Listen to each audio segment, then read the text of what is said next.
Bonjour à toutes et tous et soyez les bienvenus dans ce nouvel épisode de l'Imaginoire. Nous voilà en janvier et toute l'équipe de l'association Résonance vous souhaite une belle année, pleine d'échanges, de compréhension mutuelle, de solidarité. Nous sommes en janvier, mais l'émission, elle, a débuté sa 8e saison radiophonique en septembre. Et pour ainsi dire, nous sommes déjà à mi-parcours. L'Imaginoire, je le rappelle, pour les nouveaux venus, est une émission pensée et réalisée avec des personnes touchées de près ou de loin par la déficience visuelle. Cela implique des personnes portant ce handicap, bien sûr, mais aussi les aidants, les proches, les amis, les structures encadrantes. Alors si c'est votre cas, et si vous voulez participer à l'aventure, eh bien, contactez-nous par mail à l'imaginoire@lilo.org ou en nous retrouvant sur YouTube, Facebook et Instagram. Sur Instagram, la page est l'imaginoire-8 radio. Alors on va commencer l'année avec une émission un petit peu expérimentale. Je vous explique. En général, les enregistrements, avant de vous être proposés à l'écoute dans les émissions, sont découpés de façon chirurgicale. Mais aujourd'hui, eh bien, on aimerait vous immerger dans une discussion. Une discussion qui sera donc quasi sans coupure, avec ce que cela comporte de silence, peut-être, de répétition, peut-être aussi, voire d'hésitation, peu importe. En fait, ce que l'on veut, c'est vous faire partager au plus proche le moment vécu, quelque chose de simple, direct. Et puis, c'est toujours intéressant de voir comment une conversation évolue, comment les sujets s'enchaînent. Nous voici donc sur Avignon, un mercredi après-midi de mi-décembre 2025. Autour de la table, Régine, Marie-Christine, Nathalie, Jean-Claude et Rudolf. Je ne vous en dis pas plus si ce n'est que on coupera ce débat à peu près au milieu pour faire un break musical avec une nouvelle composition de Laurent nommée Petit Soleil, mais il vous expliquera tout ça.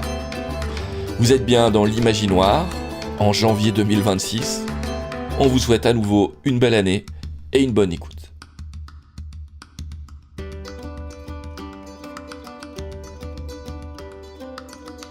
Tu disais que c'était tu n'aimais pas ta voix, mais pourquoi ? Non, parce que j'ai une voix de camionneur, moi. J'ai pas une voix féminine, hein. Bon, alors pas du tout. D'ailleurs, on m'appelle souvent quand je suis au téléphone, monsieur. Hein. Alors, oui.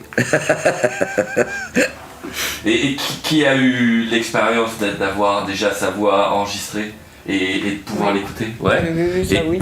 Et tu as... Et même à la télé, je suis déjà passée à la télé, donc D'accord. Oui, ça fait drôle. Dans quelles conditions ? Dans le cadre de mon travail, j'étais infirmière à l'hôpital, donc on a déjà eu avec Siemens par rapport à la réanimation sur l'hôpital d'Avignon. Et j'étais en train de faire un examen qui s'appelle un potentiel évoqué. Et donc j'ai commenté, effectivement, il fallait bien commenter, voilà. Bon, c'est vrai, on ne s'est jamais vu, Bon. Ça fait drôle. Et puis la dernière émission aussi, vous avez pris des extraits. Mm-hmm. Donc oui, je me suis... ouais, bon. Ceci dit, je trouve que cette émission, moi, elle m'a apporté. Mais au tout début que je venais au SAMSA, en fait, avant de venir déjà au SAMSA, quand on commence à perdre effectivement la vue, la première des choses que j'ai fait, ça a été un tri chez moi. Je dis ça, c'est plus la peine de le garder. Je jette les bouquins, les machins, tout ce que j'avais envie de faire, la couture, tout ce qui m'aurait fait plaisir, tout au moins. Et j'ai fait un énorme tri. Et puis après, j'ai eu effectivement mon orthoptiste qui m'a fait énormément de rééducation pour ce qui me restait de vue. Puis je suis venue au SAMSA où effectivement on apprend. Et par le biais de cette émission, le fait d'entendre des gens qui ont perdu la vue et qui continuent à faire, de dire que c'est pas une fatalité. En fait, ce qu'il y a dans les 3/4 du temps chez les personnes dit normaux, qui n'ont pas de particularité visuelle, voilà, ça c'est plus simple, pour eux c'est la fin du monde, et tout le monde a ce côté de dire mais ça y est, tu vois plus rien, c'est la fin du monde. Non, mais il y a quand même une vie. Combien de personnes qui sont aussi malvoyantes, aveugles ou autres, et qui continuent à vivre et à faire des choses et à se passionner dans d'autres choses. Et moi, cette émission, c'est ce que ça m'a donné. En fait, de vous entendre quand j'attendais pour les consultations, j'ai écouté votre émission et ça m'a donné un plus. C'est d'ailleurs dans ce cadre-là que j'y participe, parce que je pense qu'il faut redonner de l'espoir. Et puis sur la vision qu'ont les gens justement dans la rue. La canne est réservée aux personnes non-voyantes, mais non, je ne suis pas. C'est pas qu'une non-voyante, c'est une canne de locomotion. On est malvoyant et moi, ça me permet de véhiculer. J'ai personne dans la vie, donc il faut que je me déplace seule. Il faut que si jamais la vue elle se dégrade, au moins je saurais m'en servir. En fait, je parle pour moi, ce qui m'angoissait, ce qui me faisait peur, c'est de ne pas pouvoir continuer à faire après. Je veux rester indépendante et dans une dynamique de vivre. C'est la période de la retraite, je veux en profiter. Et c'est un peu ça le message. C'est effectivement, c'est pas une fin en soi et on peut encore faire des choses. Alors là, je suis en train d'essayer de faire de l'art plastique, d'être dans le toucher, que je pourrais toujours continuer à faire après. Voilà. J'aime beaucoup cette émission.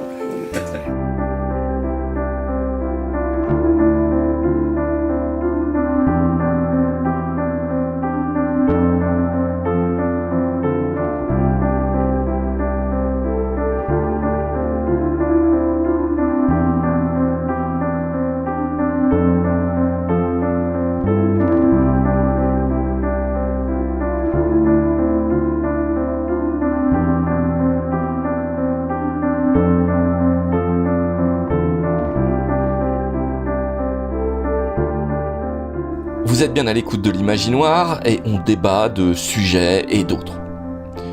J'en profite pour vous dire que vous pouvez soutenir financièrement ce projet. Une cagnotte est en ligne. Pour tout savoir, on vous invite à nous contacter par mail à l'imaginoire@lilo.org ou nous contacter via nos réseaux sociaux Facebook et Instagram en tête. Alors, retour au débat en compagnie de Régine, Marie-Christine, Nathalie, Jean-Claude et Rudolf. Moi, je reviens sur un sujet qu'elle a dit là, c'est que oui, les gens, parce qu'on y voit encore un peu qu'on a la canne, on est jugé en fait. On est, je sais pas, ils vous regardent comme si on était un singe, comme j'ai dit tout à l'heure, parce qu'on a une canne et qu'on y voit encore un peu. Parce qu'ils attribuent ça à une personne qui ne voit plus du tout. Et c'est vrai que moi, je suis comme la dame, je suis indépendante. J'ai pas envie qu'on me tienne la main pour le moment tant que j'y vois encore un peu. Donc, je marche avec ma canne, je fais des choses, je fais beaucoup de choses. Et voilà, je veux pas qu'on me cantonne sur une chaise parce que j'y vois pas et tu bouges pas, quoi. Non, c'est pas possible. Mais ça suscite aussi en même temps des interrogations. Moi, je me fais interpeller dans la rue, justement. Et je trouve que c'est bien, les gens viennent vers nous. Et le fait de poser la question, c'est pas une histoire de banaliser, mais c'est rentrer dans la société. Quelque part, c'est une intégration. Donc, c'est une reconnaissance. Et je trouve que c'est très bien. Plus il y aura de personnes qui seront, comme nous, effectivement, malvoyants ou non-voyants avec la canne de locomotion, je trouve que ça permet... alors oui, bien sûr, il y a toujours les regards des personnes qui nous prennent un peu comme des bêtes curieuses, mais ça, c'est pas bien grave. Après, on leur fait un grand sourire, et puis voilà. Puis il y en a d'autres qui viennent vers nous, puis qui posent des questions, et puis ça va venir, mais... Je trouve que c'est pas d'aujourd'hui, le manque de vision. Ils ont fait beaucoup de progrès sur tout ce qui était locomotion, les personnes en fauteuil, tout ça. Encore qu'il y a encore beaucoup de choses à faire, malgré tout, dans tous les domaines. Mais pour les personnes avec une vue restreinte, il y a peu, en fait. C'est minime. Et ça nécessiterait qu'il y ait une considération un peu plus importante. Mais politiquement, ils se bougent pas trop, hein. Oui, il n'y a pas grand-chose de... C'est long. Tout est long. Comme elle disait tout à l'heure, la dame, quand on fait appel à la MDPH pour avoir de l'aide, il faut attendre 6 mois. 6 mois. Et qu'est-ce que c'est 6 mois pour une personne qui vient de perdre la vue? C'est long, mais c'est long. Et puis on est désemparés. Ah oui, il faut attendre. Alors bon, moi je disais au SAMSA, maintenant je suis plus à 6 mois près, hein, mais c'est vrai qu'on est dans l'attente qu'on vous aide. Ouais. Et moi je trouve que oui, la politique, tout ce que pour les handicapés, de toute façon, ça, en France, bon, on a des aides, on ne va pas se plaindre. Hein. Je peux vous poser une question. Vous êtes venu au SAMSA avant la réponse de la MDPH? Non. Ah non. Non, moi j'ai appelé le SAMSA, j'ai fait les papiers, et après c'est eux qui m'ont contacté au bout de... en attendant que là, elle a... Ok, c'est comme ça. Ils ne peuvent pas intervenir sans l'accord de la MDPH. Ah oui, il faut la MDPH. Non. Ah oui, s'il n'y a pas d'accord de la MDPH... Et même quand vous avez un dossier MDPH, quand vous avez une aggravation, il faut tout recommencer et on repart pour au moins 6 mois, parce que d'avril à décembre, il me semble que ça fait un peu plus de 6 mois. Oui, non, mais c'est sûr. Comme convenu, on stoppe là le débat pour mieux le reprendre plus tard, afin de laisser un peu de place à Laurent, qui nous partage son nouveau morceau. Laurent, c'est à toi. Bonjour à tous. J'ai perdu la vue suite à un accident en 2018 qui m'a laissé sur le flanc à l'hôpital pendant plusieurs mois. Et quand au bout de 8 mois, je suis rentré chez moi, j'ai eu besoin de la présence d'une assistante de vie pour m'aider à vivre et apprendre à revivre avec l'handicap de la cécité. Et j'ai trouvé une jeune fille qui était absolument magnifique, qui m'a aidé à réapprendre à vivre sans la vue, qui était d'un soutien extraordinaire. Et puis j'ai dû déménager, et donc nous sommes perdus de vue avec cette jeune fille. Et quand j'ai essayé de la retrouver, j'ai découvert qu'elle était décédée. Elle était décédée d'un cancer, elle avait même pas 34 ans. Donc je voulais lui rendre un vibrant hommage parce que c'était une jeune fille extraordinaire. C'était un petit soleil, d'où le titre de la chanson Petit Soleil. Elle était tellement pleine de bienveillance, de gentillesse qu'elle éclairait tout autour d'elle. Elle me manque chaque jour. Elle s'appelait Amandine, mon petit soleil.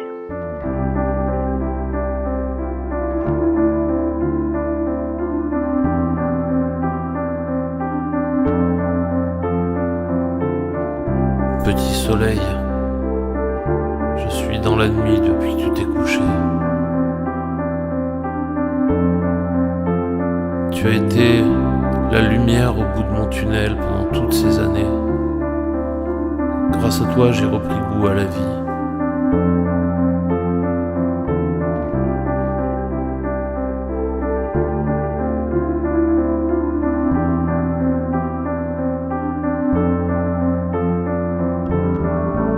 Tu me manques, petit soleil.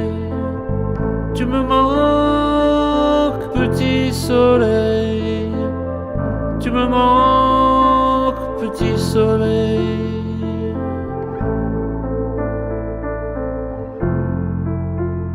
Tu me manques, Amandine.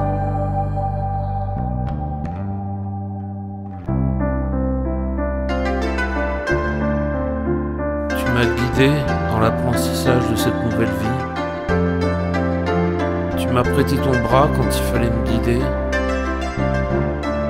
Tu m'as décrit le monde quand je pouvais plus le voir.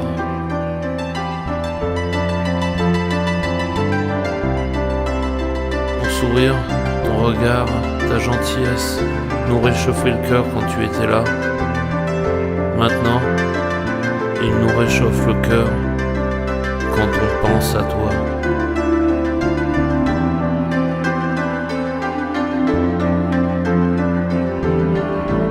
Tu me manques, petit soleil.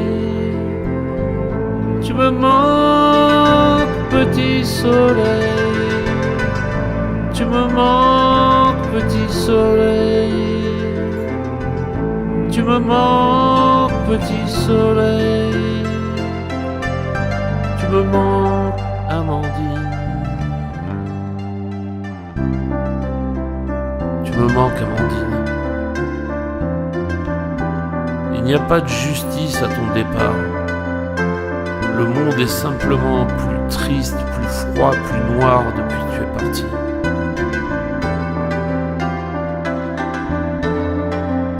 Il faut que j'arrête d'attendre le moment où on se retrouvera.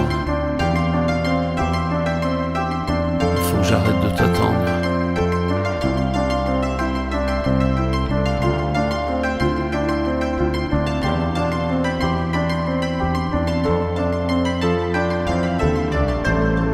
Tu me manques, petit soleil. Tu me manques, petit soleil. Tu me manques, petit soleil.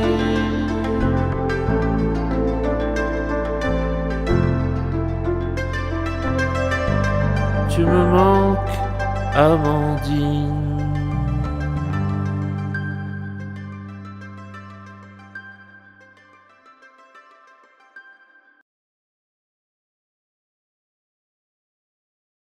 Qui a perdu la vie et envie d'y aller. Oui.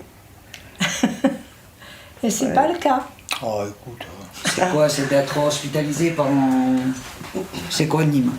Nîmes, c'est une école, enfin une école. C'est une école, ils apprennent tout en fait. Voilà, où on vous apprend à vous déplacer, à faire des choses. Même au niveau informatique, au niveau des nouvelles technologies, au niveau de tout. À revivre pendant avec 4 mois.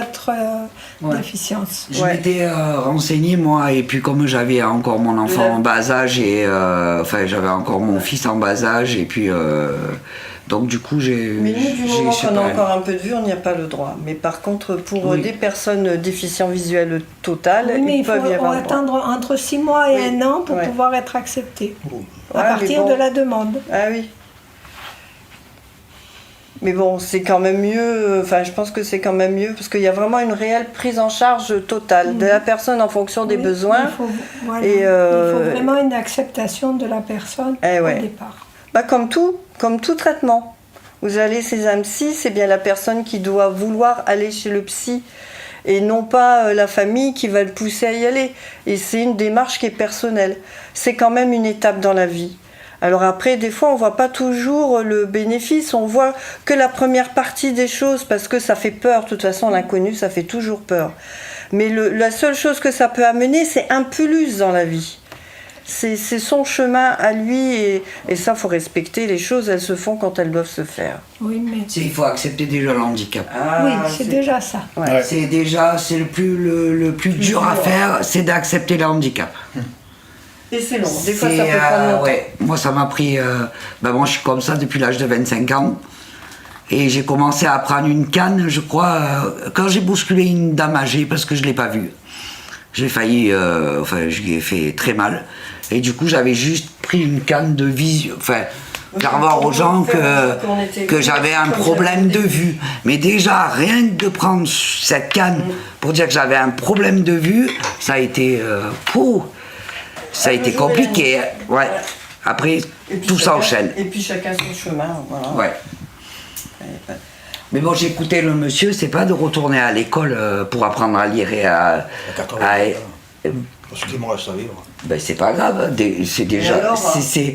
C'est pas parce qu'on n'y voit plus, il faut avancer, il faut. Voilà, même si on a 80. Deux. Il y tient à ces deux.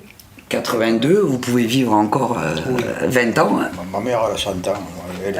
Voilà. Oui, mais elle y voit. Ouais, mais même, hein, c'est pas une fin en soi, je veux dire, ne plus y voir. Il y a encore des choses à faire. Ça fait revivre d'aller avec des gens déjà qui vous comprennent. Ouais. Parce que moi, le samedi, ils m'ont fait revivre, hein, je sortais plus de chez moi. Hein. Ouais, c'est ça, moi aussi. Et des gens qui vous comprennent déjà, parce que... Et en plus, ces gens-là, ils font comprendre à votre entourage le problème vraiment, la vue, comment on y voit, comment on... du coup, mes enfants, tout ça, ont mieux compris mon handicap. Parce que comme je fais beaucoup de choses quand même toute seule, on fait beaucoup de choses soi-même. Comme je connais ma maison par cœur, je sais, je fais beaucoup de choses toute seule, je fais même de la maçonnerie toute seule. Voilà, je fais beaucoup de choses toute seule. Et du coup, ils comprennent pas quand je sors que je peux me casser la gueule, que... c'est souvent que j'ai entendu, mais tu l'as pas vu? Bah, j'ai dit si je suis rentré dedans, et que ben non, je l'ai pas vu. Mais c'est en ça que c'est bien, quand on a un handicap, de se faire aider par d'autres personnes. Ça soulage déjà les gens qui nous entourent. Et eux, ils font bien leur travail, quoi. Ils font bien leur travail. Moi, ils m'ont fait... Être seul, c'est vrai qu'aussi, ça stimule aussi, parce qu'on peut pas dire on va attendre que quelqu'un nous aide, quoi. Voilà, le fait d'être seul, ça nous bouge et ça nous booste à faire.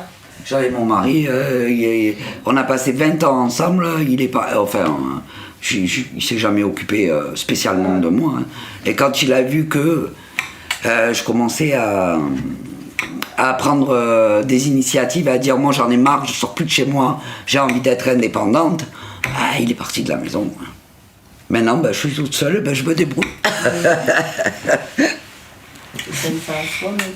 Mais grâce au SAMSA, je le redis, heureusement qu'ils sont là.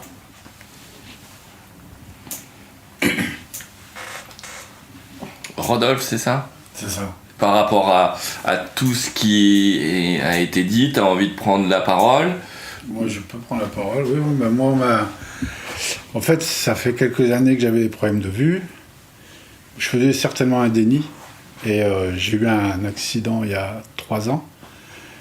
Et bref, on a creusé un peu. Et à l'hôpital d'Avignon, ils ont suggéré que peut-être j'avais la maladie de Stargardt. En fait, je perds la vue centrale, mais j'ai une vue périphérique correcte. Enfin bref. Et au jour d'aujourd'hui, donc ça a été diagnostiqué. J'ai fait des tests génétiques qui ont confirmé le problème. Et je suis un peu dans l'acceptation. Il faut que je digère un peu le truc. Et ce qui se passe, c'est que donc... on va dire que je l'accepte plus ou moins, mais il y a mon fils qui doit faire des tests. Et j'ai peur que... J'ai pas fini d'accepter moi que j'ai peur que mon gamin, comme il a des problèmes de vue, il est jeune, il a 25 ans, il fait une école de journalisme à Lille, et on a constaté... Voilà, que peut-être... c'est ça qui m'angoisse un peu, on va dire. Sinon, ça va, hein, c'est pas facile, mais ça va. Je suis bien accompagné. Je suis bien entouré. Et c'est tout récent. J'ai eu un grave accident, justement, dû à... C'est là qu'on s'est dit, quand même, il y a un problème. On a dû m'amputer un morceau de phalange, parce que j'ai mis ma main dans une machine. Et on a fait la reconstitution de l'accident. Et personne n'a compris qu'est-ce que ma main était faire là, mais j'ai pas vu le... C'était moi, si je déplace mon doigt, je le vois, puis il disparaît, il réapparaît plus loin. Donc je suis constamment en train de chercher un... Alors voilà. Non, en fait, ça fait un moment que j'avais, on va dire, ça fait 10 ans, je cumulais un peu des accidents de voiture, où je voyais pas un vélo.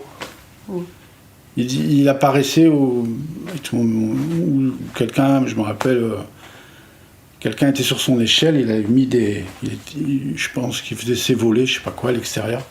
Il avait mis des cônes, j'ai pas vu les cônes, je suis rentré dans l'échelle. Ça s'accumulait, puis je crois que je faisais un déni, je pense. Je trouvais toujours une excuse pour dire que c'était l'autre, c'était pas moi. Et là, c'est ça, en ce moment, c'est la bascule entre accepter ce que je pense faire et être là, attendre que mon petit fasse ses tests et en espérant que ça va. Voilà.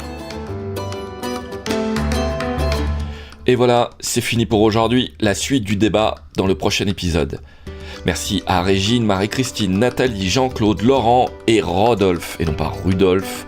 Je me suis encore planté, je ne suis pas bon pour les prénoms, je m'en excuse. L'Imaginoire est une émission pensée et réalisée par des personnes touchées de près ou de loin par la déficience visuelle. C'est votre cas, rejoignez l'aventure et faisons ensemble. Notre mail, l'imaginoire@lilo.org, l'imaginoire, LIMAGINOI Retrouvez les émissions sur YouTube, Facebook, Instagram, Deezer, Spotify et j'en passe. L'Imaginoire est une émission produite par l'association Résonance et financièrement soutenue par la CAF Drôme, mais par vous aussi, si vous le voulez, une cagnotte est en ligne, contactez-nous.